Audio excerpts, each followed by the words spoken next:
আসসালামু আলাইকুম রহমতুল্লাহি ওয়া বারাকাতুহু। আশা করি সবাই ভালো আছো। আমি আলহামদুলিল্লাহ খুবই ভালো আছি।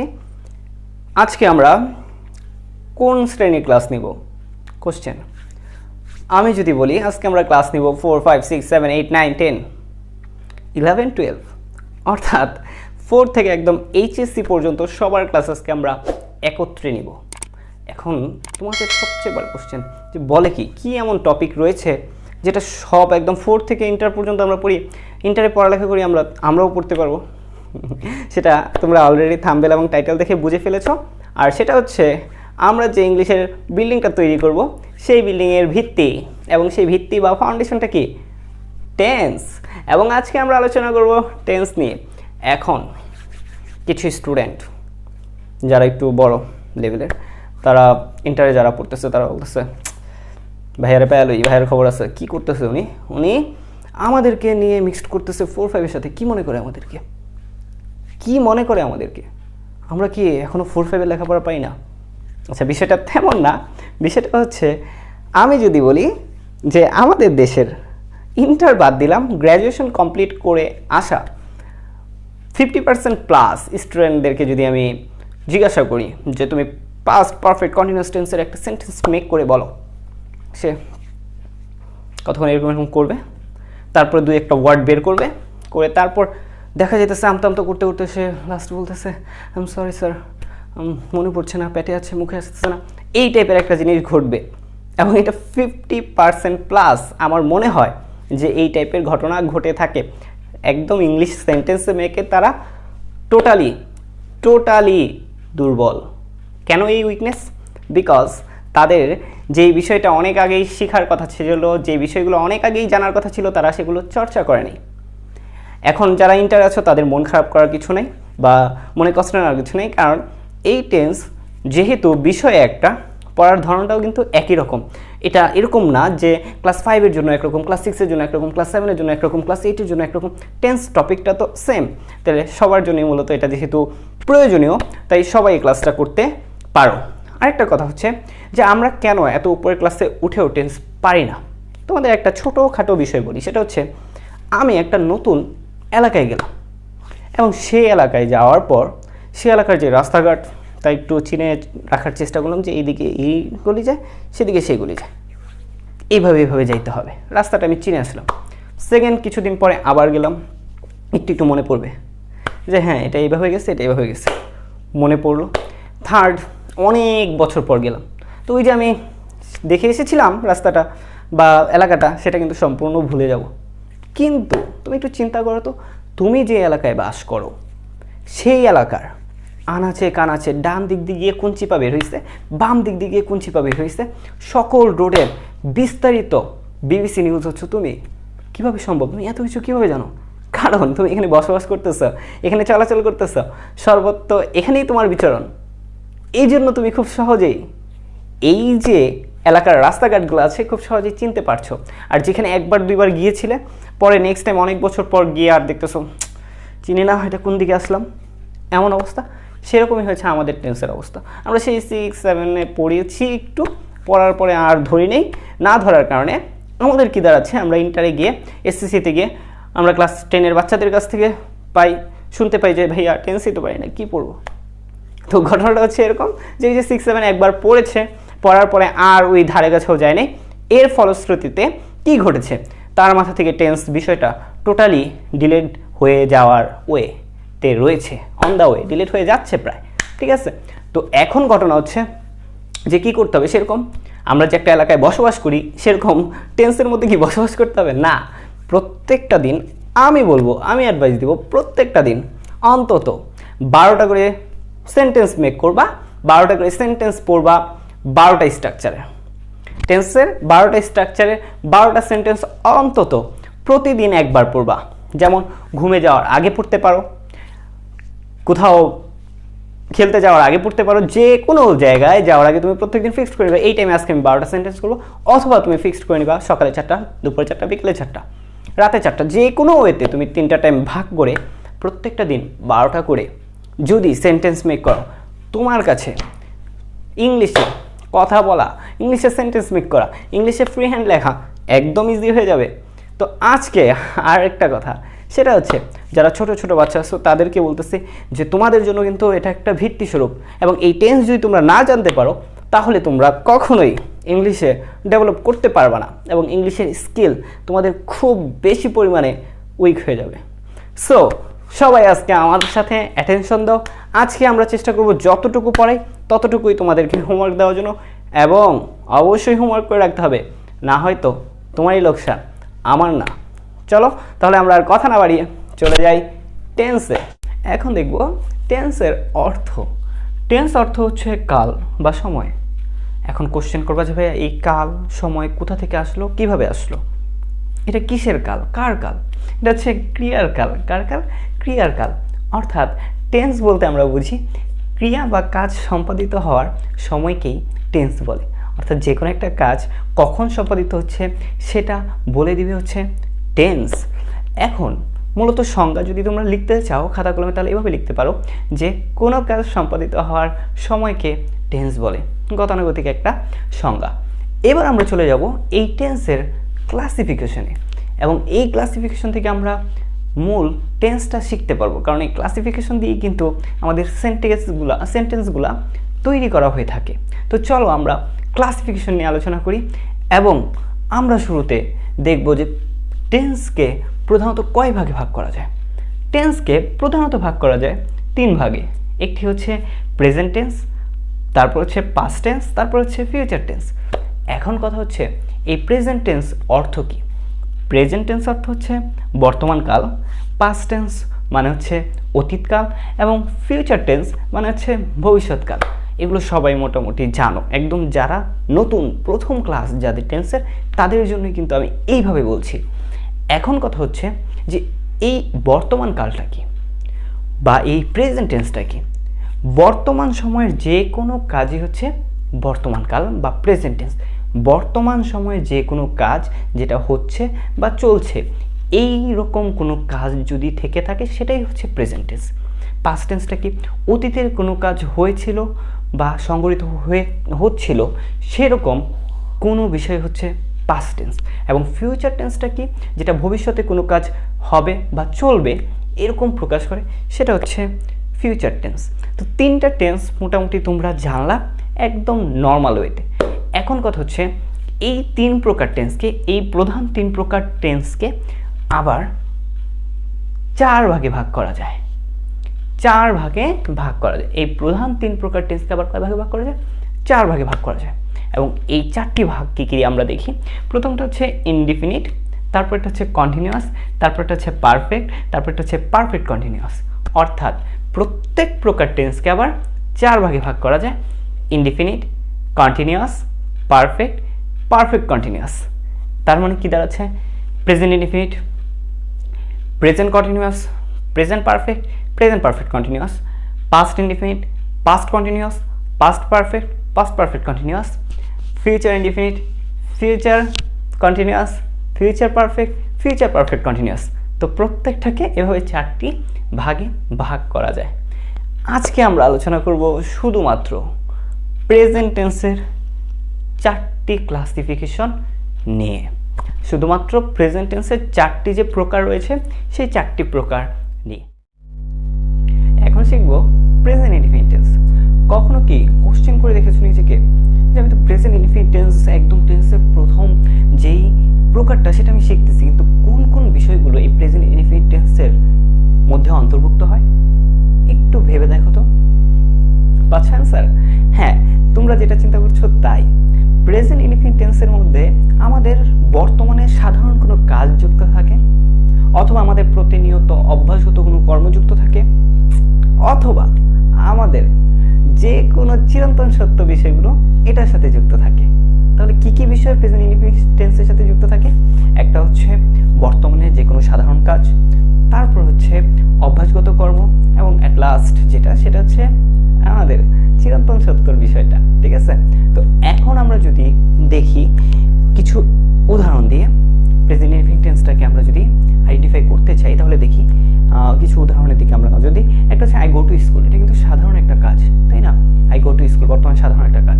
যদি আমি বলি I go to school everyday, এটা কিন্তু একটা অভ্যাসগত কাজের মধ্যে দাঁড়াচ্ছে, যেটা আমি প্রতিদিনই করি।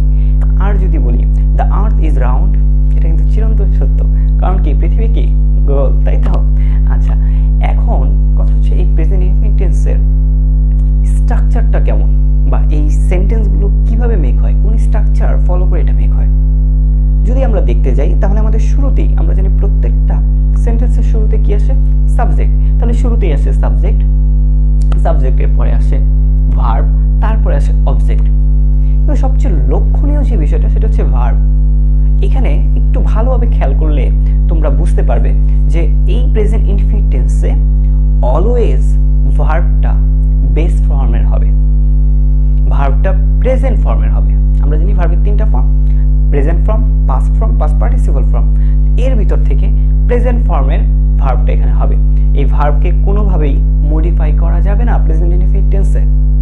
তবে তবে অবশ্যই একটা তবে থেকে যায় সব কিছুতেই। তবে যদি সাবজেক্টটা থার্ড পারসন সিঙ্গুলার নাম্বার হয়, থার্ড পারসন চিনো, first person I, we, second person you, আর বাকি যা আছে থার্ড পারসন। আর সিঙ্গুলার, সিঙ্গুলার মানে হচ্ছে এক বচন, আর প্লুরাল মানে হচ্ছে বহু বচন। খুবই ইজি। তো যদি থার্ড পারসন সিঙ্গুলার হয় সেই ক্ষেত্রে ভার্বকে একটু মডিফাই করতে হবে, ভার্বের সাথে এস বা ইএস যুক্ত করতে হবে। বলো ভার্বের শেষে কি যুক্ত করতে হবে? এস বা ইএস যুক্ত করতে হবে, তারপর অবজেক্ট। অর্থাৎ সেকেন্ড যদি আমরা একটা স্ট্রাকচার দাঁড় করাই, প্রথম স্ট্রাকচারটা তো আমরা বললাম, সেকেন্ড যদি কোনো স্ট্রাকচার দাঁড় করাই তাহলে কি দাঁড়াচ্ছে?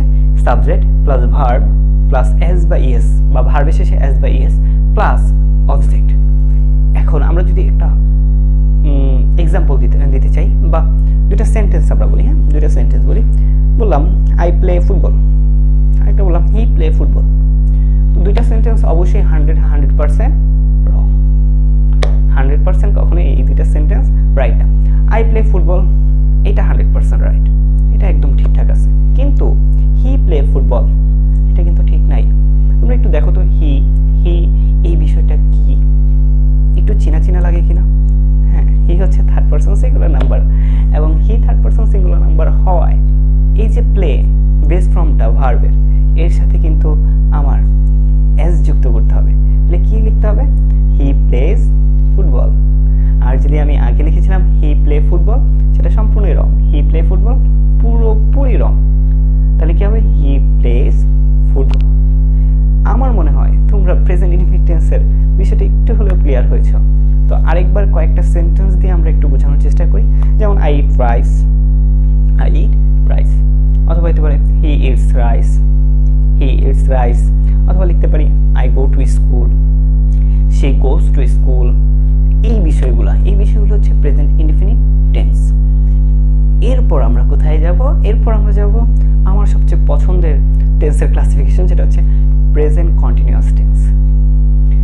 Present continuous tense, present continuous tense কাকে বলে, বা কোন সময় এই প্রেজেন্ট কন্টিনিউয়াস টেন্স হয়ে থাকে? বর্তমানে কোনো কাজ চলছে বা হইতেছে এরকম যদি বোঝায়, বর্তমানে এটা চলছে। এই যে আমি এখন তোমাদের পড়াচ্ছি, পড়াইতেছি চলতেছে কিন্তু, বা তুমি এখন পড়তেই আছো, এখন কিন্তু চলতেছে বিষয়টা। যদি এরকম হয় তুমি খেলছো, এগুলো সবই রানিং একটা সিচুয়েশন, অর্থাৎ কন্টিনিউয়াসলি চলতেছে বর্তমানে। এই টাইপের যদি কখনো ঘটে সেটা হচ্ছে প্রেজেন্ট কন্টিনিউয়াস টেন্স। অর্থাৎ প্রেজেন্ট কন্টিনিউয়াস টেন্স মানে হচ্ছে বর্তমানে কোনো কাজ চলমান অবস্থায় রয়েছে, সেটা হচ্ছে প্রেজেন্ট কন্টিনিউয়াস টেন্স। এরপর আমরা দেখব এই প্রেজেন্ট কন্টিনিউয়াস টেন্সের স্ট্রাকচারটা আমি বললাম তো কেন পছন্দের, কারণ যখন এই ক্লাস 6-এ উঠেছিলাম তখন প্রথম স্ট্রাকচারটা তেমন একটা ভালো লাগেনি, সেকেন্ড স্ট্রাকচারটা আমার সবচেয়ে বেশি ভালো লেগেছিল আর কি।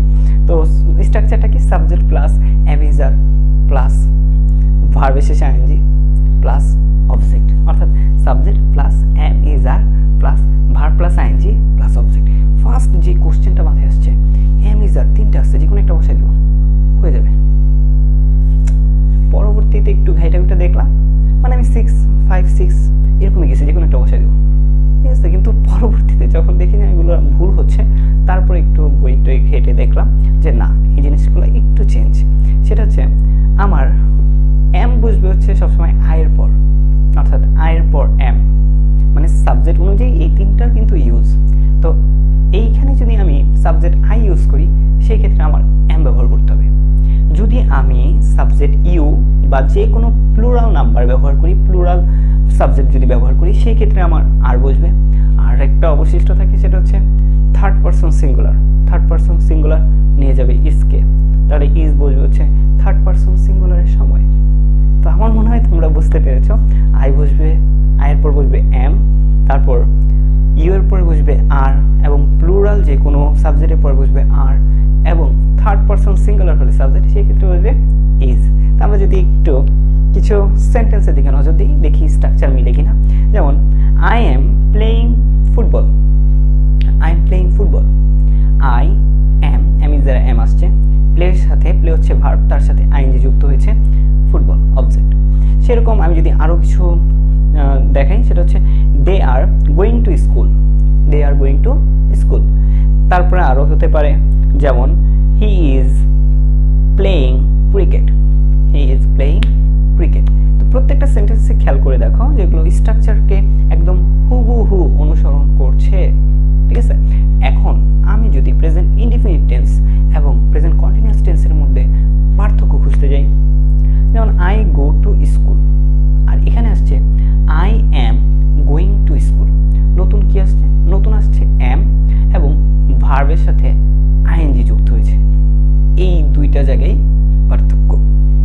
তো আমার মনে হয় তোমরা প্রেজেন্ট ইনডিফিনিট টেন্স এবং প্রেজেন্ট কন্টিনিউয়াস টেন্স বুঝতে পেরেছো। এখন আমরা শিখব present perfect tense. Present perfect tense কখন দেখে বুঝবো এটা প্রেজেন্ট পারফেক্ট টেন্স? সম্পূর্ণ সঠিক কথা যেটা, সেটা হচ্ছে এই মাত্র কোনো কাজ শেষ হয়েছে, এটাই হচ্ছে প্রেজেন্ট পারফেক্ট টেন্স। মানে এই মাত্রই শেষ হয়েছে কাজটা, যদি এরকম প্রকাশ পায় সেটা হচ্ছে প্রেজেন্ট পারফেক্ট টেন্স। তো আমরা যদি স্ট্রাকচারের দিকে খেয়াল করি তাহলে আমাদের দেখতে পাওয়া যাচ্ছে যে প্রথমে বসছে সাবজেক্ট, তারপরে বসছে হ্যাভ বা হ্যাজ, তারপরে বসছে হচ্ছে ভার্বের পাস্ট পার্টিসিপল, অর্থাৎ ভার্বের পাস্ট পার্টিসিপল ফর্মটা কিন্তু এখানে বসাতে হবে। এখানে শুধু বেস ফর্মটা বসাইলে হবে না, ভার্বের সাথে মূল ভার্বের পাস্ট পার্টিসিপল ফর্মটা বসাইতে হবে। তারপর লাস্টে বসছে হচ্ছে অবজেক্ট। এখন আমরা একটা জিনিস খেয়াল করবো, সেটা হচ্ছে কখন হ্যাভ বসবে, কখন হ্যাজ বসবে। নর্মাল একটা কথা, সেটা হচ্ছে যদি subject third person singular number হয় সেই ক্ষেত্রে, শুধুমাত্র সেই ক্ষেত্রে হ্যাজ ইউজ করবা, আর বাকি সকল ক্ষেত্রে তুমি হ্যাভ ইউজ করো, কোনো প্রবলেম নেই। তাহলে আমাদের কি দেখা যাচ্ছে যে হ্যাজ ইউজ করতে হবে সাবজেক্ট যখন থার্ড পারসন সিঙ্গুলার নাম্বার হবে, আর হ্যাভ বাকি সকল ক্ষেত্রে। তো আমরা কিছু এক্সাম্পল দেখি। তার মধ্যে যদি আমি বলি I have done the work, I have done the work, যেহেতু I third person singular number না ফার্স্ট পারসন, তাই হ্যাভ বসছে। তারপর ডু, ডিড, ডান। ডু হচ্ছে ভার্বের প্রেজেন্ট ফর্ম, ডিড হচ্ছে ভার্বের পাস্ট ফর্ম, এবং যেহেতু এখানে ভার্বের পাস্ট পার্টিসিপল ফর্ম বসাইতে হবে তাই এখানে বসছে ডান, ঠিক আছে। I have done the work. এবং আরেকটা এক্সাম্পল যদি আমরা দিই তাহলে আমরা বলতে পারি they have played football, they has perfect continuous. আচ্ছা যাই হোক, আমরা কথা কম বলে আগে চলে আসি যে প্রেজেন্ট পারফেক্ট কন্টিনিউয়াসটা কী। প্রেজেন্ট পারফেক্ট কন্টিনিউয়াসটা হচ্ছে পূর্বে একটা কাজ সংগঠিত, মানে শুরু হয়েছিল, পূর্বে শুরু হয়েছিল এবং সেই কাজটা এখনও চলছে। অনেক আগে কিন্তু শুরু হয়েছিল বা কিছুক্ষণ আগেই শুরু হোক, পূর্বে শুরু হয়েছিল এবং সেই কাজটা এখনও চলছে, যেমন সকাল থেকে শুরু হয়ে সন্ধ্যা পর্যন্ত চলছে, এরকম টাইপের যদি বোঝায় তাহলে সেটা হচ্ছে প্রেজেন্ট পারফেক্ট কন্টিনিউয়াস টেন্স, ঠিক আছে। এখন কথা হচ্ছে তো এই প্রেজেন্ট পারফেক্ট কন্টিনিউয়াস টেন্সের স্ট্রাকচারটা কেমন? স্ট্রাকচারটা হচ্ছে পারফেক্ট টেন্স এবং কন্টিনিউয়াস টেন্স দুইটার সংমিশ্রণ, দুইটার সংকর আর কি। তো কীভাবে দেখি আমরা। তো ফার্স্টে সাবজেক্ট আসবে, সকল সেন্টেন্সের শুরুতে আসবে সাবজেক্ট, তারপরে আসবে হ্যাভ বিন অথবা হ্যাজ বিন। পারফেক্ট থেকে হ্যাভ হ্যাজ ধার নেওয়া হয়েছে, আর বিনটা নতুন করে অ্যাড করা হয়েছে, হ্যাভ বিন অথবা হ্যাজ বিন। তারপর ভার্ব এর শেষে আইএনজি, এখানে কিন্তু একটু কন্টিনিউয়াস থেকে ধার করা হয়েছে। কন্টিনিউয়াসে যেরকম ছিল ভার্বের সাথে আইএনজি যুক্ত করতে হবে, এখানেও কিন্তু ভার্বের সাথে আইএনজি যুক্ত করতে হয়েছে। তারপর একটু নতুনত্ব এসেছে, এর নিজের স্বতন্ত্র একটা বিষয়টা, সেটা হচ্ছে ফর বা সিন্স থাকবে। ফর বা সিন্স ইউজ করতে হবে, মানে ভার্বের শেষে আইএনজি যুক্ত করার পরে ফর বা সিন্স ইউজ করবা, এবং লাস্টে যে কোনো একটা টাইম উল্লেখ থাকবে। তো এখন আমি যদি বলি যে কখন আমি হ্যাভ হ্যাজের ব্যাপারটা তো আগে বললাম, কখন আমি ফর ইউজ করবো আর কখন আমি সিন্স ইউজ করবো। এখন কথাটা একটু ভালোভাবে মনোযোগ দাও। সিন্স মানে হচ্ছে যদি কোনো নামবাচক সময় উল্লেখ থাকে সেই ক্ষেত্রে সিন্স ইউজ করবা, আর যদি সংখ্যাবাচক সময় উল্লেখ থাকে সেই ক্ষেত্রে ইউজ করবা হচ্ছে ফর। যেমন 2 আওয়ার, তো এখানে কিন্তু সংখ্যাবাচক একটা সময় উল্লেখ আছে, সেক্ষেত্রে তুমি ইউজ করবা হচ্ছে ফর। আর যদি বলে মর্নিং, এটা কিন্তু একটা নামবাচক সময়, সেই ক্ষেত্রে তুমি ইউজ করবা সিন্স। তো আমি যদি এক্সাম্পল দিই তাহলে দেখো কি দাঁড়াচ্ছে, it has been raining since morning. কেন এখানে সিন্স ব্যবহৃত হয়েছে? কারণ মর্নিং আছে, নামবাচক সময়, এই জন্য সিন্স ব্যবহৃত হয়েছে। আর একটু খেয়াল করো, ইট হ্যাজ বিন, যেহেতু ইট থার্ড পারসন সিঙ্গুলার তাই হ্যাজ আসছে, হ্যাজ বিন রেইনিং ভার্বের সাথে আইএনজি যুক্ত হয়েছে সিন্স মর্নিং। তো এটাই ছিল মূলত প্রেজেন্ট টেন্সের 4টি প্রকারের আলোচনা, এবং তোমাদের এই 4টি প্রকারের আলোচনার মধ্য থেকে আমরা যে 4টা স্ট্রাকচার পেলাম সেই 4টা স্ট্রাকচার আমি একটু, তো সর্বশেষ যে বিষয়টা আমরা একটু দেখব সেটা হচ্ছে আমরা যে 4টি স্ট্রাকচার করলাম বা পড়লাম সেই 4টি স্ট্রাকচার একত্রে দেখার চেষ্টা করি। Present indefinite tense, subject plus verb plus object. এখন ভার্বের ক্ষেত্রে হচ্ছে ভার্ব হয় বেস ফ্রম বসবে, V1 বসবে, অথবা ভার্বের সাথে যুক্ত হবে এস বাই এস। তারপর হচ্ছে দ্বিতীয় যে স্ট্রাকচারটা সেটা হচ্ছে subject plus am is are plus verb plus ING plus object. Third যেটা হচ্ছে পাস্ট প্রেজেন্ট পারফেক্ট, সেটা হচ্ছে সাবজেক্ট প্লাস হ্যাভ অথবা হ্যাজ প্লাস V3 মানে হচ্ছে ভার্বের পাস্ট পার্টিসিপল ফর্ম। তারপর হচ্ছে লাস্টে হচ্ছে অবজেক্ট। তারপরে একদম সবার শেষে আমরা যদি দেখি সেটা হচ্ছে সাবজেক্ট প্লাস হ্যাভ বিন অথবা has been plus verb plus ING plus for অথবা সিন্স প্লাস টাইম। এই 4 প্রকারের টেন্সের যে স্ট্রাকচারগুলো আমি দিলাম, আমার মনে হয় তোমরা এগুলো খুব ভালোভাবে দেখতে পাচ্ছ এবং খাতায় সুন্দর করে তুলে নাও। এখন তোমাদের স্বার্থে আমি যে কাজটা করব সেটা হচ্ছে তোমাদের জন্য আমি এই 4 প্রকার টেন্সের present indefinite, present continuous, present perfect continuous, এই 4 প্রকারই কিছু সেন্টেন্স দিয়ে দিব। প্রেজেন্ট ইনডিফিনিট দেখো একটু তুলে নাও, প্রেজেন্ট ইনডিফিনিট টেন্সের কিছু এক্সাম্পল। তারপর হচ্ছে প্রেজেন্ট কন্টিনিউয়াস, এটার কিছু এক্সাম্পল দিয়ে দিলাম। হ্যাঁ, তুলে নাও। তোমরা ভিডিওটাকে স্টপ করে সুন্দর করে এখান থেকে তুলে নিতে পারো, এবং তোমরা মিলিয়ে স্ট্রাকচারের সাথে মিলিয়ে দেখবা যেগুলো ঠিক আছে কিনা। তারপর হচ্ছে প্রেজেন্ট পারফেক্ট টেন্সের, এবং সবার শেষে প্রেজেন্ট পারফেক্ট কন্টিনিউয়াস টেন্সের। কথা হচ্ছে যারা এই চ্যানেলে নতুন আছো এবং যারা আজকেই প্রথম আমার সাথে জয়েন হয়েছো, যারা আমাকে চেনো না, তাদের জন্য বলে দিচ্ছি যে চ্যানেলটাকে একটু সাবস্ক্রাইব করে দাও। খুবই ছোট চ্যানেল, এবং পরবর্তীতে আরও ভালো ভিডিও নিয়ে হয়তো তোমাদের সামনে হাজির হব। এবং অবশ্যই সেই পর্যন্ত ভালো থাকো। আল্লাহ হাফেজ। আসসালামু আলাইকুম ওয়া রাহমাতুল্লাহি ওয়া বারাকাতুহু।